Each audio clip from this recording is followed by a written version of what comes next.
Now the goddess Dawn climbed up to Olympus' heights, declaring the light of day to Zeus and the deathless gods, as the king commanded heralds to cry out loud and clear and muster the long-haired Achaeans to full assembly. Their cries rang out. Battalions gathered quickly. But first he called his ranking chiefs to council beside the ship of Nestor, the warlord born in Pylos. Summoning them together, there Atrides set forth his cunning, foolproof plan. Hear me, friends. A dream sent by the gods has come to me in sleep. Down through the bracing god-sent night it came, like good Nestor in features, height, and build. The old king himself, and hovering at my head, the dream called me on. Still asleep, Agamemnon? I bring you a message sent by Zeus, a world away. But he has you in his heart. He pities you now. Zeus commands you to arm your long-haired Achaeans. Keep this message firmly in your mind. Come, see if we can arm the Achaeans for assault. But first, according to time-honored custom, I will test the men with a challenge. Tell them all to crowd the oarlocks, cut and run in their ships. But you take up your battle stations at every point. Command them. Hold them back. So much for his plan. Agamemnon took his seat, and Nestor rose among them. Noble Nestor, the king of Pylos' sandy harbor, spoke and urged them on with all goodwill. Friends, lords of the Argives, O my captains, if any other Achaean had told us of this dream, we'd call it false and turn our backs upon it. But look, the man who saw it has every claim to be the best, the bravest Achaean we can field. Come, see if we can arm the Achaeans for assault. And out he marched, leading the way from the council. The rest sprang to their feet. The sceptred kings obeyed the great field marshal. Rank and file, string behind, rushed like a swarm of bees pouring out of a rocky hollow. Burst on endless burst, bunched in clusters, seething over the first spring blooms. Dark hordes swirling into the air, this way, that way. So many armored platoons from the ships and tents came marching on, close file, along the deep, wide beach to crowd the meeting grounds.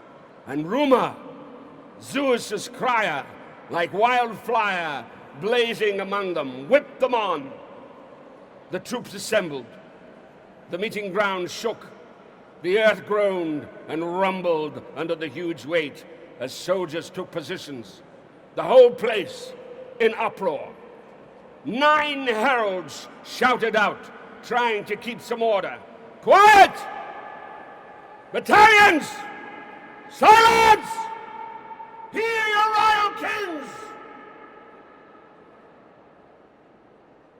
The men were forced to their seats, marshaled into ranks. The shouting died away. Silence. King Agamemnon rose to his feet, raising high in hand the scepter Hephaestus made with all his strength and skill. Hephaestus gave it to Cronus' son, Father Zeus, and Zeus gave it to Hermes, the giant-killing guide, and Hermes gave it to Pelops, that fine charioteer. Pelops gave it to Atreus, marshal of fighting men, who died, and passed it on to Thyestes, rich in flocks, and he in turn bestowed it on Agamemnon to bear on high as he ruled his many islands and lorded mainland, Argos. Now, leaning his weight upon that kingly scepter, Atrides declared his will to all Achaea's armies. Friends, fighting Danaans, aids and arms of Ares, Cronus' son has trapped me in madness, blind ruin. Zeus is a harsh, cruel god. He vowed to me long ago. He bowed his head that I should never embark for home till I had brought the walls of Ilium crashing down.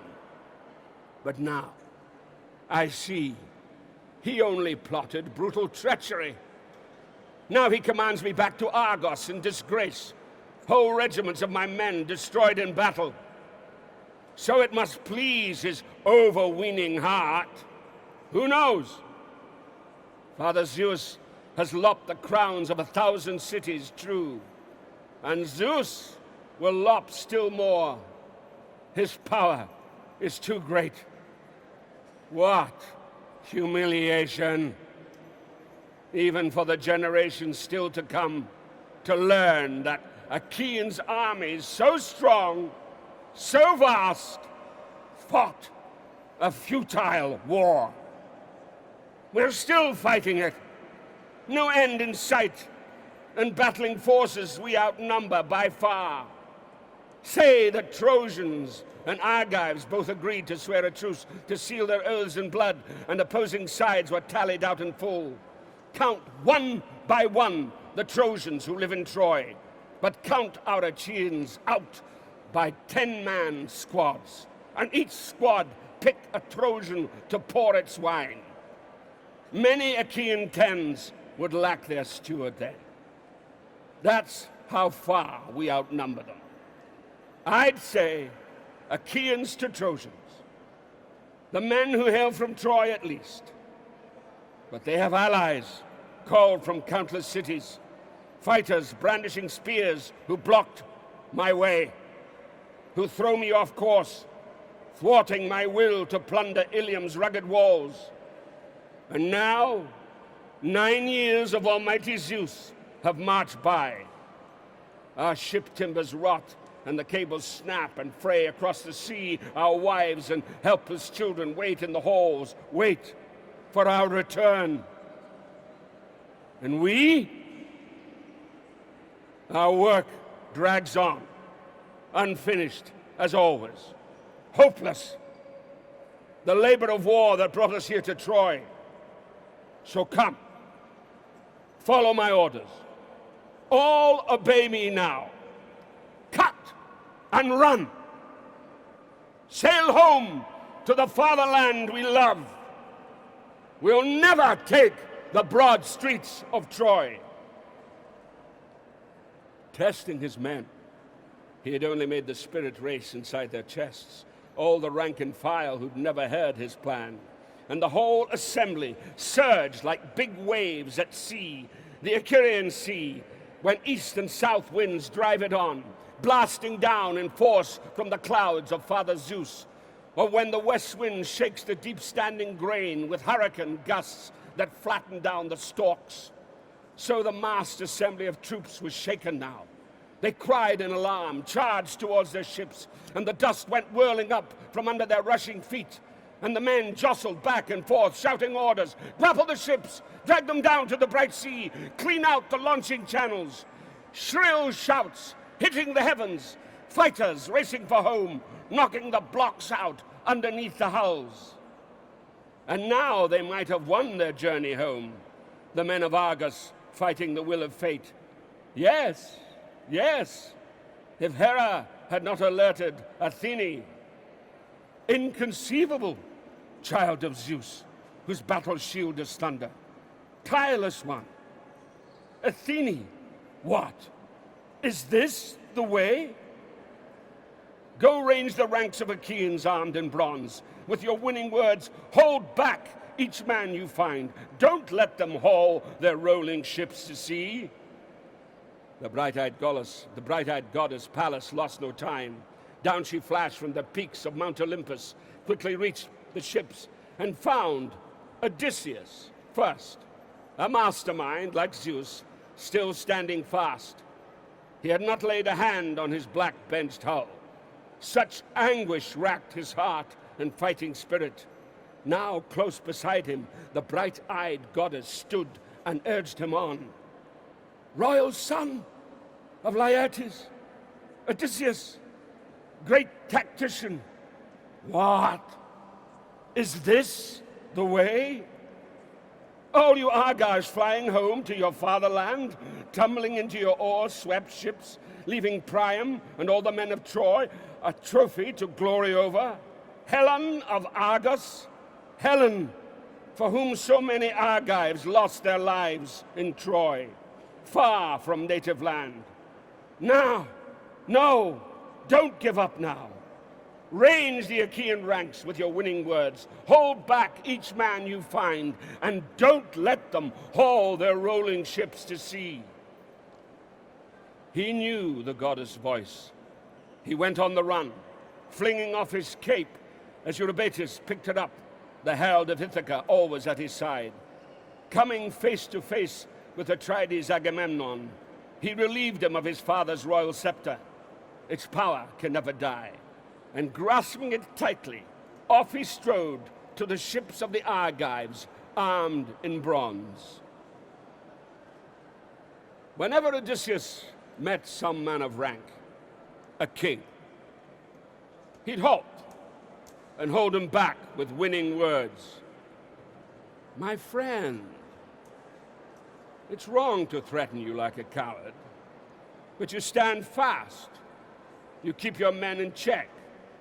It is too soon to see Agamemnon's purpose clearly. Now he's only testing us. Soon he'll bear down hard. Didn't we all hear his plan in secret council? God forbid his anger destroy the army he commands. The rage of kings is Troy. Strong. They're nursed by the gods. Their honor comes from Zeus. They're dear to Zeus, the god who rules the world. When he caught some common soldier shouting out, he beat him with the scepter, dressed him down. You fool, sit still! Obey the commands of others!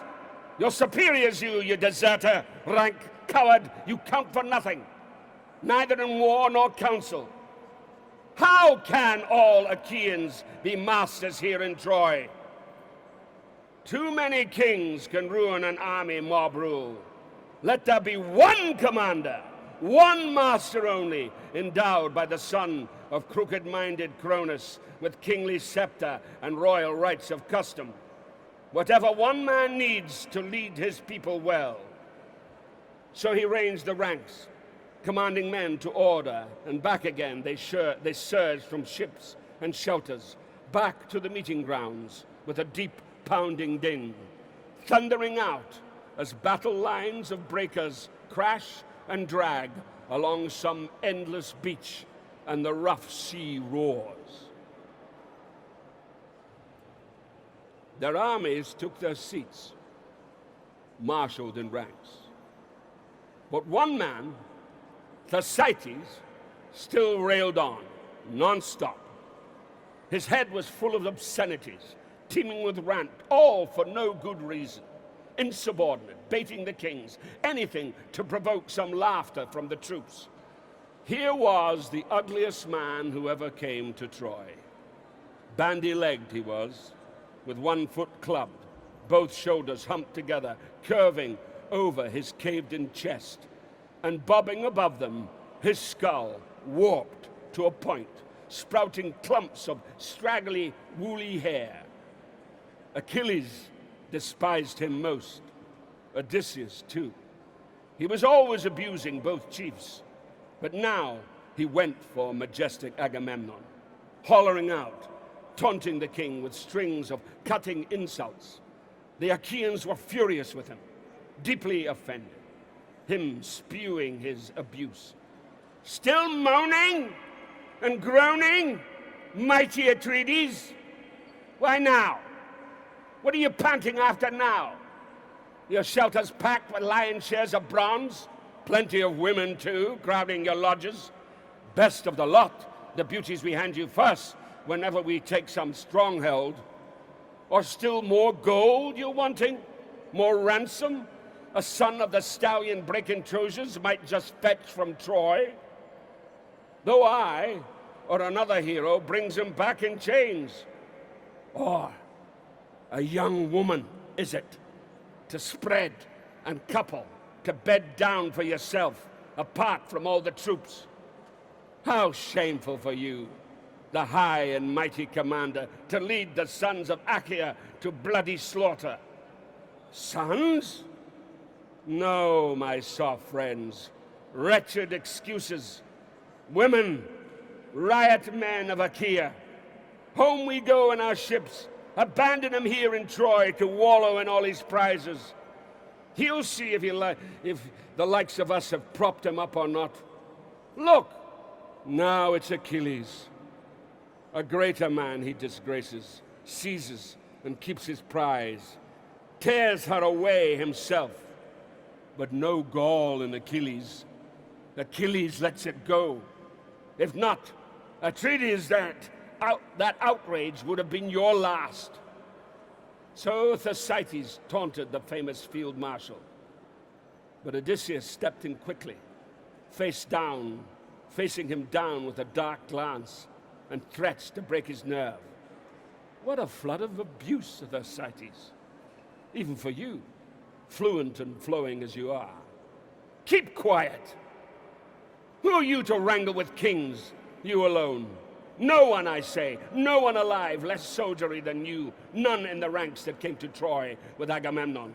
So stop your babbling, mouthing the names of kings, flinging indecencies in their teeth, your eyes peeled for a chance to cut and run for home.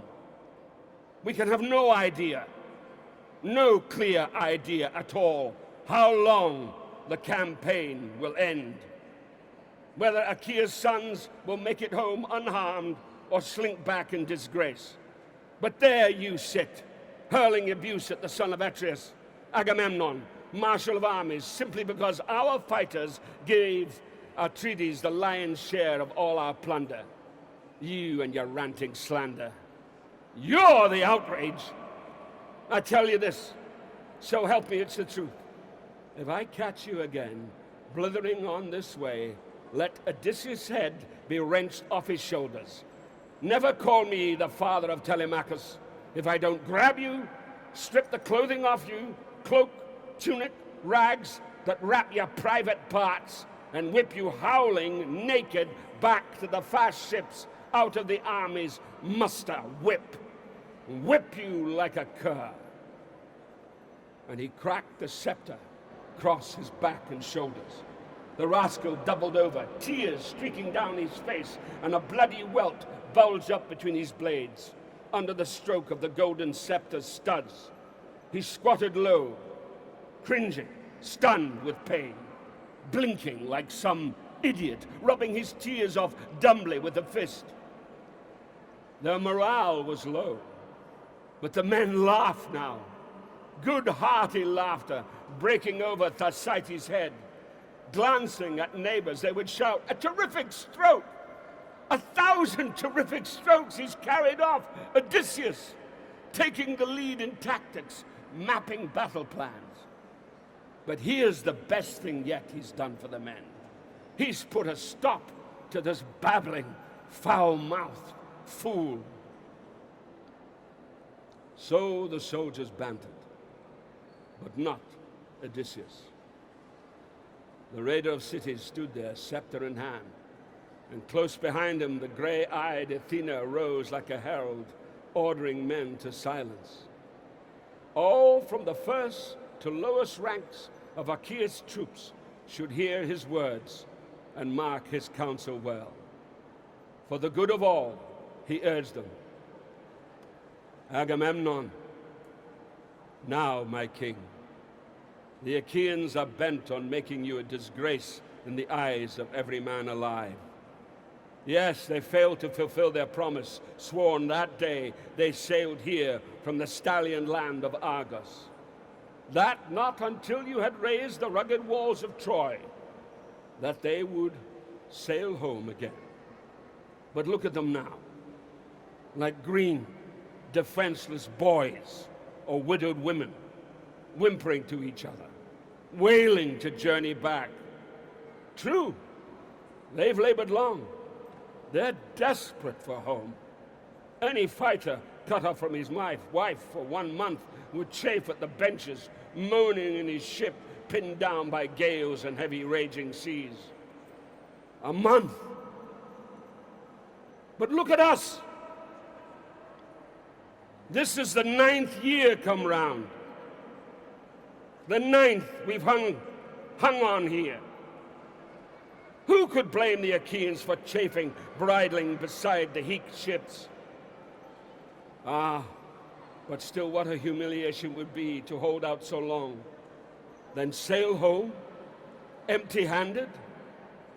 Courage, my friends.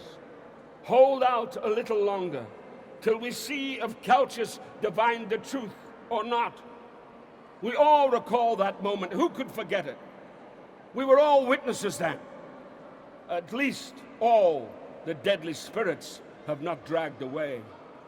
Why, it seems like only yesterday or the day before when our vast armada gathered, moored at Aulis, freighted with slaughter, bound for Priam's Troy. We were all busy then, milling round a spring and offering victims up on the holy altars, full sacrifice to the gods who guarantee success, under a spreading plane tree where the water splashed, glittering in the sun, when a great omen appeared, a snake, and on his back, streaked red with blood, a thing of terror. Olympian Zeus himself had launched him into the clean light of day. He slid from under the altar, glided up the tree, and there the brood of a sparrow, helpless young ones, teetered high on the topmost branch tips, cowering under the leaves there. 8, they were told, and the mother made the 9th. She'd borne them all, chirping to break the heart, but the snake gulped them down. And the mother cried out for her babies, fluttering over him. He coiled, struck, fanging her wing, a high, thin shriek. But once he swallowed down the sparrow with her brood. The son of crooked Cronus, who sent the serpent forth, turned him into a sign, a monument clear to see. Zeus struck him to stone, and we stood by, amazed that such a marvel came to light. So then, when those terrible, monstrous omens burst in, the victims we were offering to the gods, Calchas swiftly revealed the will of Zeus. Why struck dumb now, my long-haired Achaeans? Zeus, who rules the world, has shown us an awesome sign, an event long in the future, late to come to birth. But the fame of that great work will never die. As the snake devoured the sparrow and her brood, 8 and the mother 9th, she'd borne them all. So will we fight in Troy that many years. And then, in the 10th, we will take her broad streets. So that day, the prophet revealed the future. And now, look, by God, it all comes to pass. Up with you, all you Argives geared for combat. Stand your ground right here until we take the mighty walls of Priam. He fired them so, the armies roared and the ships resounded them, shattering echoes ringing from their shouts, as Argives cried assent to King Odysseus' words, and Nestor, the noble horseman, spurred them more. What disgrace! Look at you, carrying on in the armies, mustered just like boys. Fools, not a thought in your heads for works of battle. What becomes of them now, The pacts and the oaths we swore. Into the flames with counsels, all the plans of men. The vows sealed with the strong, unmixed wine. The firm clasp of the right hand, we trusted. We battle on in words, as always, mere words. And what's the cure? We cannot find a thing. No matter how many years we wrangle here. Agamemnon, never swerve. Hold to your first plan of action. Lead your armies headlong into war. The rest of them, let them rot. The 1 or 2 who hatch their plans apart from all the troops. What good can they win from that? Nothing at all. Why, they'd scuttle home before they can even learn of the vows of Zeus with his darkly cloud shield are false or not. Zeus, the son of almighty Cronus, I remind you, bowed his head that day we boarded ship.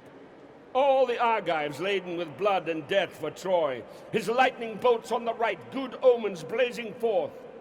So now, let no man hurry to sail for home. Not yet, till he beds down with a faithful Trojan wife, payment in full for the groans and shocks of war that we have all borne for Helen. But any soldier wild with desire to reach his home at once, just let him lay a hand on his black bent ship, and right in front of the rest, he'll reach his death. But you, my king, be on guard yourself. So clan fights by the side of clan, tribe by tribe. Fight this way. If the Argives still obey you, then you can see which captain is a coward, which contingent too, and which is loyal, brave, since they will fight in separate formations of their own. Then, what's more, if you fail to sack the city, you will know if the will of God's to blame or the cowardice of your men, inept in battle. And King Agamemnon took his lead, saluting. Again, old man, you outfight the Argives in debate. Father Zeus, Athena, Apollo, if I had only 10 men like Nestor to plan with me among Achaea's armies, then we could topple Priam's citadel in a day, throttle it in our hands, and gut Troy to nothing. But Cronus' son Zeus, with his shield of storm, insists on embroiling me in painful struggles, futile wars of words. Imagine I and Achilles wrangling over a girl, battling man to man, and I was the first to let my angers flare. If the two of us could ever think as one, Troy could delay her death, her day of death, no longer, not one moment. Go now. Take your meal. The sooner to bring on war. Quickly, let each fighter sharpen his spear well, balance his shield well, feed his horses well, with plenty of grain to build their racing speed. Each man look well to his chariot's running order, nerve himself for combat now. So all day long, we can last out the grueling duels of Ares. No breathing space, no let up, not a moment. Not till the night comes on to part the fighter's fury. Now sweat will soak the shield strap round your chest. Your fist gripping the spear will ache with tensing. Now the lather will drench your war team's flanks, hauling your sturdy chariot. But any man I catch trying to skulk behind his long-beaked ships hanging back from battle, he is finished. No way for him to escape the dogs and birds. So he commanded, and the armies gave a deep resounding roar like waves crashing against a cliff when the south wind whips it, bearing down some craggy headland jutting out into the sea. The waves will never let it in peace, thrashed by gales that hit from every quarter, breakers left and right. The troops sprang up, scattered back to the ships, lit fires beside their tents, and took their meal. Each sacrificed to one or another deathless god, each man praying to flee death and the ground of war. But the Lord of men, Agamemnon, sacrificed a fat, rich ox, 5 years old, to the son of mighty Cronus, Zeus, and called the chiefs of all the Argive forces, Nestor first and foremost, then King Idomeneus the Great, little Ajax, Tydeus, son, Diomedes, and Odysseus' sixth, a mastermind like Zeus. The lord of the war cry, Menelaus, came uncalled. He knew at heart what weighed his brother down. They stood in a ring around the ox, took up barley, and then, rising among them, King Agamemnon raised his voice in prayer. Zeus, Zeus, God of greatness, God of glory, Lord God of the dark clouds who lives in the bright sky, don't let the sun go down or the night descend on us, not till I hurl the black smoke halls of Priam headlong, torch his gates to blazing rubble, rip the tunic off Hector, and slash his heroic chest to ribbons with my bronze, and a ruck of comrades round him, groveling face down, gnaw their own earth. And so Agamemnon prayed, but the son of Cronos would not bring his prayer to pass, not yet. The father accepted the sacrifices, true, but doubled the weight of thankless, ruthless war. The work done, the feast laid out. They ate well, and no man's hunger lacked a share of the banquet.